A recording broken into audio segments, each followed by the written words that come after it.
Merci Madame la Présidente. Je remercie Monsieur Huseynov pour le rapport qu'il nous présente aujourd'hui sur la liberté de religion et le vivre ensemble dans une société démocratique. C'est une question essentielle qu'il nous faut aborder avec le souci d'unir et de comprendre nos sociétés.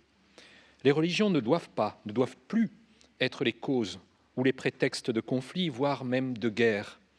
Le fait religieux est une réalité qu'il s'agit de reconnaître et de prendre en compte.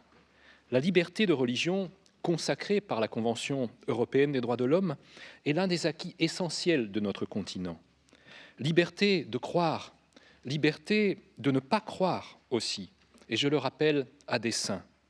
En effet, si je voterai en faveur de votre rapport, Monsieur Huseynov, je crois devoir exprimer quelques différences, ou à tout le moins quelques nuances, à l'occasion de notre débat.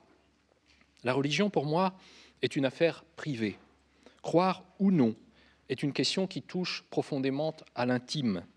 Comme citoyen, j'estime que ma relation personnelle à la religion relève de ma sphère à moi et n'a rien à faire dans l'espace public. Promouvoir la liberté de religion, ce n'est pas promouvoir la religiosité. Sans doute, votre rapport aurait-il gagné peut-être à mieux établir cette différence. Il est parfois fait reproche aux Français dont je suis de camper sur une conception un peu rigoriste de la laïcité. Ce reproche est injuste, je le crois sincèrement, mais il exprime sans nul doute également des différences culturelles et historiques qu'il serait regrettable d'ignorer. Je les accepte. Je ne comprends pas, en revanche, le concept de laïcité de reconnaissance que votre rapport développe, car il implique de facto qu'il y aurait une laïcité de méconnaissance, voire d'ignorance.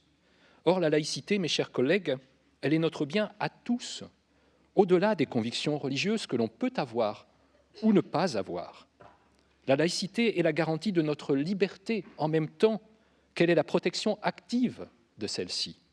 Elle est et elle reste un combat furieusement actuel. Oui, bien sûr, il faut veiller à ce que les communautés religieuses et leurs membres puissent exercer leur liberté de religion sans entrave ni discrimination. Oui, il faut valoriser les organisations religieuses en tant que partenaires, au même titre que les organisations non religieuses ou philosophiques pour le développement de sociétés inclusives et solidaires.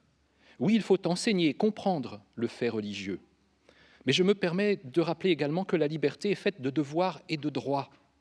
Je me reconnais dans la loi française interdisant le port du voile intégral dans l'espace public.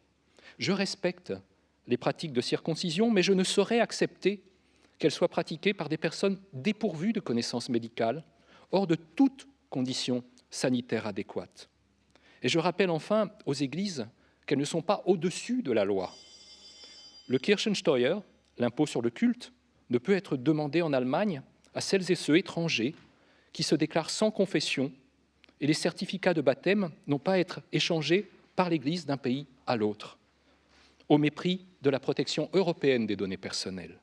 On peut croire, on peut ne plus croire, on peut aussi changer de religion. Chacun de ces choix appelle une seule réponse, le respect.